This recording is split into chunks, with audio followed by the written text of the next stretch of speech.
बाघ दरबार बाघ पालेर बस्नुहुन्थ्यो उहाँ। ओके। र उहाँ यति शक्तिशाली कि उहाँले चाहिँ आफ्नै दरबारमा अब नेपाल राज्यको कुलदेवी भनिन्छ तलेजु भवानीलाई। तलेजु भवानीलाई उहाँले जगाएर राख्नु भएको छ बाघ दरबारमा। उहाँको प्राइभेट प्रपर्टी थियो। त्यहाँ चाहिँ उहाँको अब विभिन्न कारणले विभिन्न कुराले चाहिँ उहाँले पछि साधना गर्ने भनेर उहाँले चाहिँ दरबारमा आफ्नो अहिलेको हिसाबले ल्याब भनौँ न उहाँको चाहिँ साधना स्थलमा भित्रबाट बन्द गरेर उहाँ साधना बस्नुभएको त्यो ढोका अहिलेसम्म खुलिएको छैन बाघ दरबारको त्यो ढोका।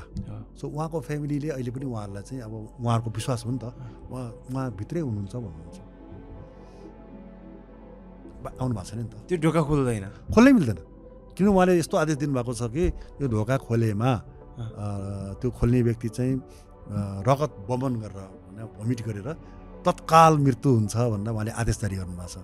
अनि सुरुमा चाहिँ त्यहाँ अब उडनठौलेहरू थिए नि गुरुहरू परिवारले चाहिँ चामल यसो छर्केर ढोकासम्म पुर्याइन्थ्यो अरे। ढोकामा गएर परिवारले ठ्याङ गरेर चामल खाएन परिवार मर्थ्यो त्यो परिवार पनि जान छोडे। त्यो दरबारले अब त्यो दुईवटा ठुलो भुइँचालो देख्यो।